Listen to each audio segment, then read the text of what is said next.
Na mwisho mniombe dua, mimi ndio shehe wenu niliyobaki. Haki ya Mungu, mimi ndio shehe wenu.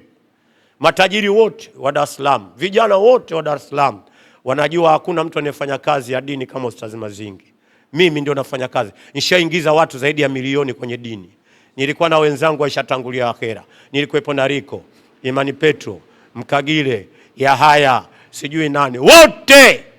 Kuna kundi nilikwenda nalo Kongo, tulikwenda watu 12. Wote wako akhera, nimebaki mimi tu. Kongo hiyo usifanye mchezo. Kongo hiyo. Nataka kumalizia hapa. Nimeenda kufanya muadhara, ule mji kumbe una vita, mimi taarifa sina. Zikapigwa huko nasikia boom. Na wauliza wa Kongo, nini? Wanasema mvua. Mvua gani inanyesha wakati jua linatoka? Wakasema hizi ndio mvua za huku Kongo. Wanajua akiniambia vita nitaacha. Kongo. Usifanye mchezo wewe acha. Basi imemalizwa, kumbe wale mabwana wanakuja kuvamia hicho kijiji usiku. Tumemaliza ile, wakasema leo tuna hamu ya kusalishwa na Ustadh Mazinge magharibi. Nikamwambia jamani, mimi sijawahi kumsalisha mtu. Mimi mambo ya kusalisha siweza. Akasema hadithi sahihi ya mtume anasema lazima mgeni akija umkaribishe, kwa hiyo wewe ni mgeni wetu. Nikasema siwezi kuipinga hadithi. Kumbe wale wahuni wanasogea na mabunduki yao. Msikiti umejaa, mdogo mara 2. Usifanye mchezo wewe. Acha. Kama haya maneno nasema uongo, subirini kiyama. Mtaonyeshwa haya maneno, nakwambieni. Nimepita mbele, istaqimu wa'tadilu, stau.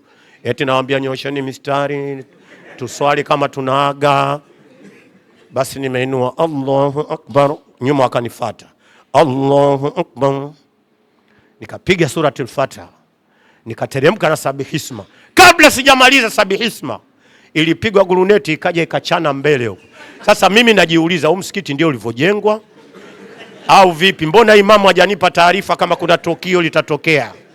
Najiuliza katika akili yangu. Nikasema hebu ngoja nivumilie kwanza. Nikaipiga ile vizuri, nikawapeleka Allahu Akbar.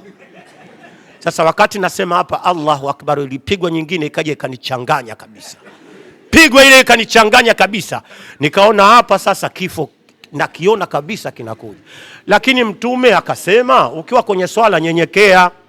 Nikasema hii hadithi hapa leo nitaivunja, kwa sababu hali inakoelekea sio. Yani nimetulia kama dakika 5, wote wamenifuata. Wote wako hapa Allahu Akbar. Sasa nyuma nasikia subhanallah. Yani wanataka nirudishe niseme sami Allah. Sasa mimi nasema nikisema sami Allahu man hamida, haiwezekani kama mpigaji akawa mbele nikaanza mimi wa kwanza na mimi nimeganda tu niko hapa. Nikasema hapa hakuna sami Allahu man hamida wala nini. Tutaachania hapa tutaachania hapa.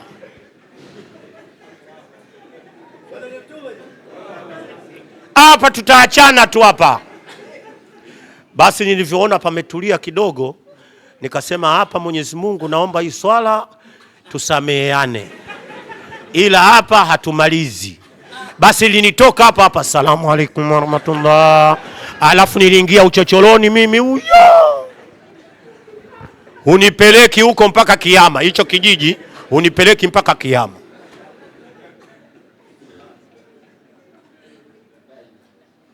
Wallahi pepo ina kazi. Angalieni maswahaba walivyopata shida. Mama yake Ammar bin Yasir katobolewa katika sehemu zake za siri kwa ajili ya kutaka nini? Radhi za Allah. Wewe umeathirika wapi? Wewe unanisikiza umeathirika na nini? Hiyo hela utoi. Utataka kupigwa wewe? Hiyo hela utoi. Unataka kupigwa wewe? Mimi nimeshafungwa jela. Je, mnajua nimalizie? Si mnajua ni kwenda jela miaka 8 mimi. Nishakamatwa nikapelekwa jela hapo Kisutu hapo. Aliyenifunga yule aliyenipeleka miaka 8 marehemu. Aliyesimamia yule PP marehemu. Askari wale kuja kunikamata wote marehemu. Walionyesha nyumbani kuja kukamata wote marehemu. Waliyenipokea jela wote marehemu. Hapo nimefungwa Kisutu. Kisa wanasema nimeenda kuvunja bucha la nyama ya nguruwe Manzese. Kumbe niko kwenye muadhara Temeke, wakaja wakanibeba. Wakati huo kama mnakumbuka pale RCO alikuwa Elias Mahenge. Usifanye mchezo wewe. Wakati huo miadhara ndio imeshamiri. Yani mwezi haupiti nimeshasilimisha 500 600. Kafiri Umare Mpengo kafa juzi huyu. Akawaambia serikali mkamateni huyo, enzi ya Mkapa hiyo. Acha, ilikuwa enzi ya Mwinyi. Acha. Mwinyi huko hija huko, mimi nikakamatwa nikapelekwa huko. Kufungwa jela. Haki ya Mungu, namshukuru sana yule marehemu mzee Mwinyi yule. Mwenyezi Mungu amfanyie wepesi katika kaburi lake. Yeye ndio alikuja akanitoa baada ya kuwa niko jela. Fungwa Tanga, nikaenda nikakutana na mtu mmoja alifungwa Songea mwaka 1988. Alikuwa mbunge kama uliwahi kusikia, alikamatwa na meno ya tembo. Mnakumbuka? Anaitwa Abdurabi. Ndio nimekwenda nikamkuta huko. Na baadhi ya watu nikawakuta huko wa maana. Naingia jela Tanga, na mkuta mtu ana namba kafungwa hapa mwaka 1965.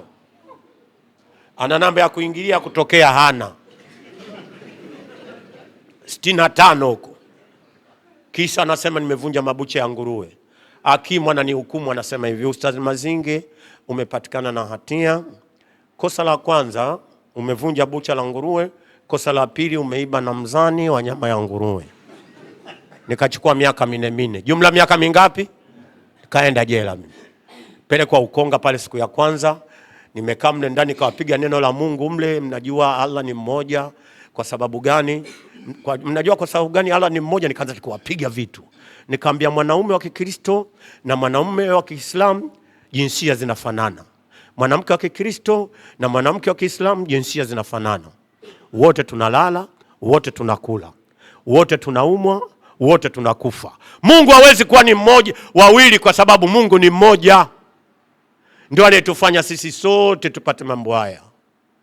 Nikamwambia laiti kama Mungu angekuwa wawili, Mungu mmoja angeweza kusema leo ni zamu ya wanaume kupata mimba.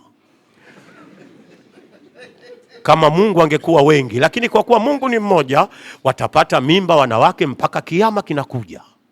Siku hiyo ndani mle nikasilimisha 10. Baada ya kumaliza kusilimisha 10, kumbe ile ndani mna wapelelezi, wakaenda kwa bwana jela, wakaenda kanishtaki, kasilimisha na huku. Wakasema huyu nje kasilimisha, tumemkamata. Tumemleta ndani kasilimisha. Tunampeleka wapi? Tumhamishe jela. 7 usiku nimekuwa nimefungwa kitambaa, 7 usiku natolewa. Napeleka Tanga. Tanga kuna jela kule. Watu wa Tanga mnaijua eh? Inaitwaje? Maweni. Fika pale nimebeba na nishavaa bukta, nimevaa pensi na namba ya kuingilia na mimi na ya kutokea hapa. Bwana jela anafika na ananikaribisha, anambia Ustaz Mazinge tumepata taarifa utakuja hapa. Umeona pale jela yako itakuwa pale, wewe piga neno la Mungu pale mpaka siku utakayotoka. Shafungwa miaka 8, anakuja Nyampala anambia hiyo miaka yako hiyo, wewe si kesho tu unatoka.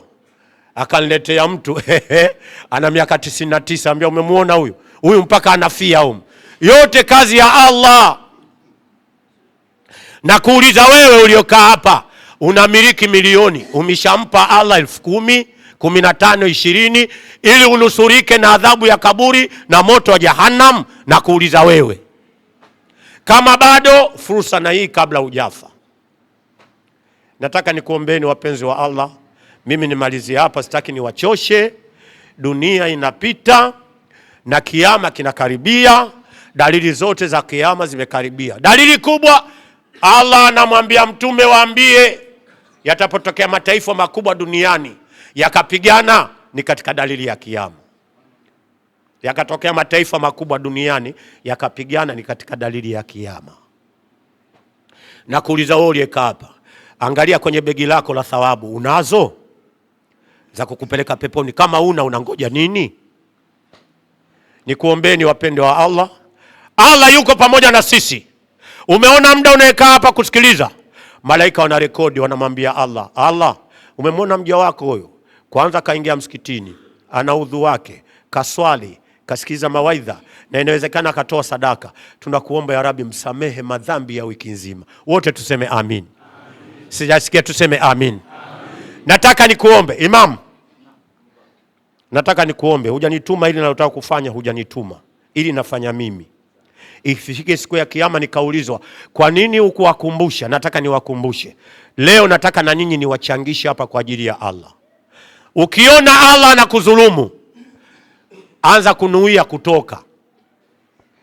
Yaani unanuia, amwambia Allah, nimeona hapa kuna mchango unataka kuja kwa ajili yako. Sasa kudhulumiwa na wewe mimi nishachoka. Yaani nakufundisha wewe namna kunuia, ili ukinuia vizuri ukitoka usipate shida. Usiseme umesahau kunuia, mimi ndo nakufundisha. Mpango huo wa Allah wa kuanza kukuchangia wewe, kwanza mimi sina. La pili, hichi nilichokuwa nacho hujashiriki. La tatu, mimi naondoka, tutaonana kaburini. Chukua viatu, ondoka. Na inawezekana unanuia unamaliza leo hii safari na kukuta. Kama unabisha wewe toka. Sio nataka kumkimbia Mola wako wewe. Eti Mola anakimbiwa. Nyie nakuulizeni, Mola anakimbiwa? Muulizeni Nabii Suleiman, alikuwa na afisa wake, wamekaa wanaongea, mara malakul maut kaja.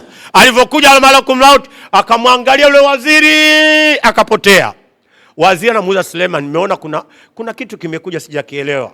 Kumbe Suleiman alishapewa taarifa, mwambie huyo aliyekuja malakul maut kaja kumtembelea, muda wake huo, muda wote anafanya safari. Akaambia huyo ni malakul maut, alafu hajawahi kumtokea mtu akamwacha. Sijui baada ya masaa mawili itakuwaje. Anamtisha waziri wake. Akaambia wewe una upepo wewe, nipeleke bara Hindi. Akasema nitauamrisha upepo utakupeka bara Hindi. Anafika anateremka tu kwenye mti, pap, anamkuta malakul maut yuko pale. Anaambia wewe tulionana sehemu wewe. Unajua kwa nini nilikuwa nakuangalia? Akasema sijui. Nilikuwa nashangaa utakuja saa ngapi hapa. Kwa sababu hapa ndio ulipokuwa unaambiwa utolewe roho. Sasa nikawa nakwambia kule sijui utaondoka saa ngapi. Sasa umefika hapa, inna lillahi. Kuna mtu atakwepa kufa? Na kuulizeni, kuna mtu atagoma kufa? Fanya utakavyokuwa, fanya utakavyokuwa navyo, kula utachokula, nenda utakaokwenda, kufa kuko pale pale. Hakuna vitu ninavyoogopa mimi cha kwanza kama kufa. Siku unakufa, nakufa peke yangu. Siku ya kwanza kaburini, na siku ya kuuliza maswali dunia nzima wanakuona. Acha bwana, dunia nzima wanakuona. Ulikuwa na